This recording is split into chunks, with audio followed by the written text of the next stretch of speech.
Bonjour, I'm Quentin from BastardKB. For those of you who just joined us, I've been making keyboards in the Netherlands since 2019, specifically 3D printed ergonomic keyboards. I now work in an atelier which you can see around me in Dordrecht in the south. And I have behind the camera Bas, who's been also working with me for some time. Hello Bas, thank you for filming today. So you might have noticed this is a new YouTube channel that we're launching.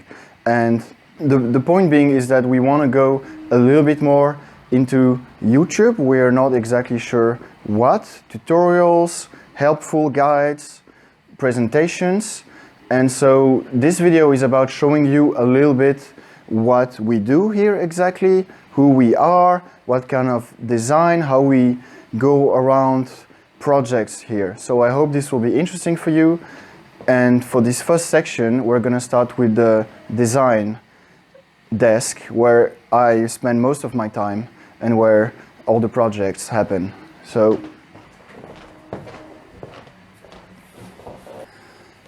just like any creative person, my desk is a complete mess all the time, and I try to keep it organized, but I'll always have some stuff going on here.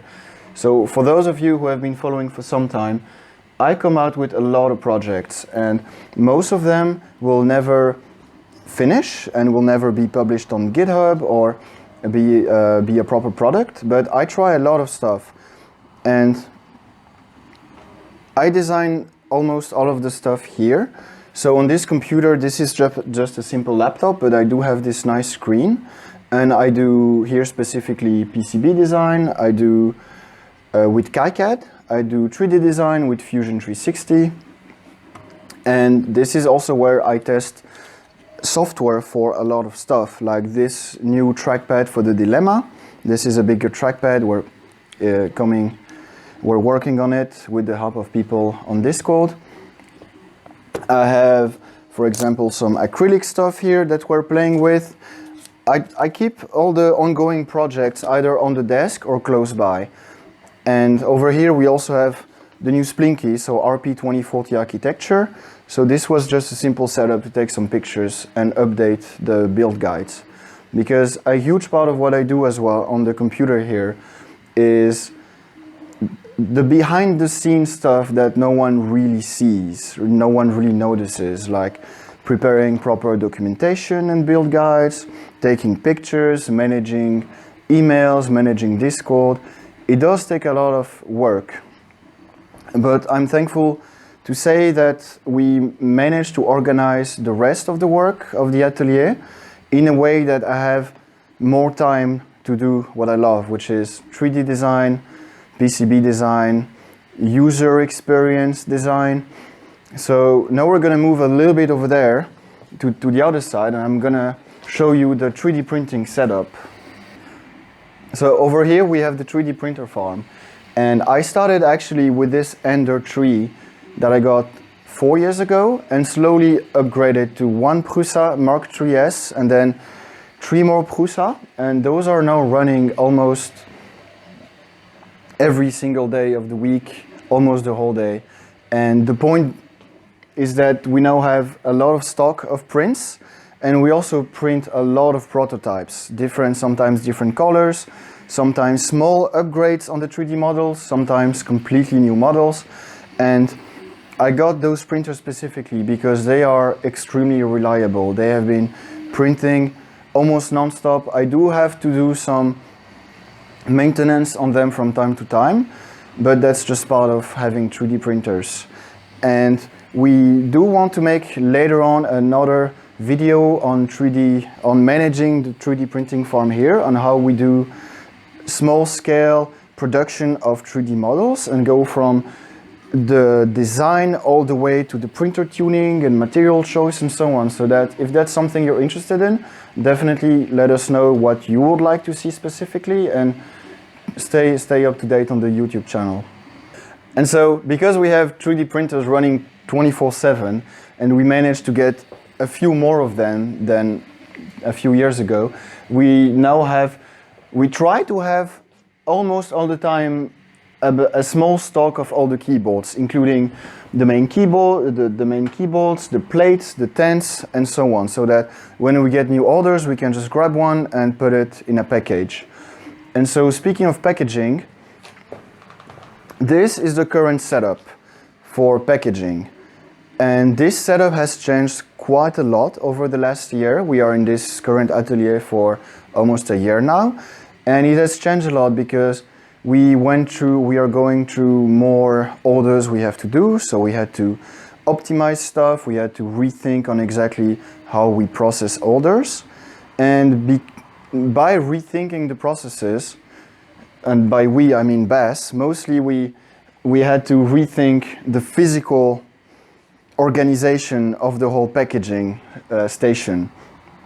So to put it simply, we have a main desk here, which currently is full with prints we are cleaning, because those do take some time to clean.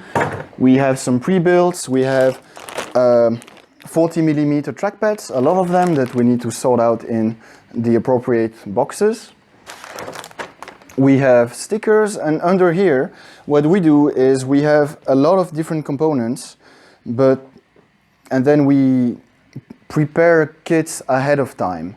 So, for example, if you ever ordered from the shop, this is what you will usually get: a nice bag with all the components inside, and those we prepare ahead of time. So we just grab the appropriate components from here and put them in the bags, and we try to always have a few bags available, like 2, 5, 10, 15 of them, so that when we package, which is usually in batches, we can directly grab them and prepare 10 packages at a time.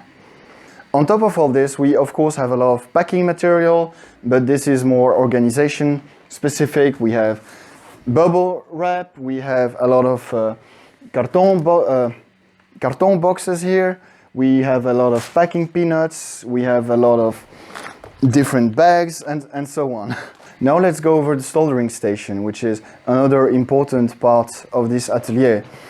So on top of packages, which include a nice kit you can do it yourself, we also offer pre-builds. And when I started BastardKB 3 years ago, I actually only offered pre-builds, dactyl manuform specifically, hand-wired with little cables I had to strip manually and so on. Now we use PCBs, which is much better, but we still sell quite a lot of pre-builds, and this is where they get built.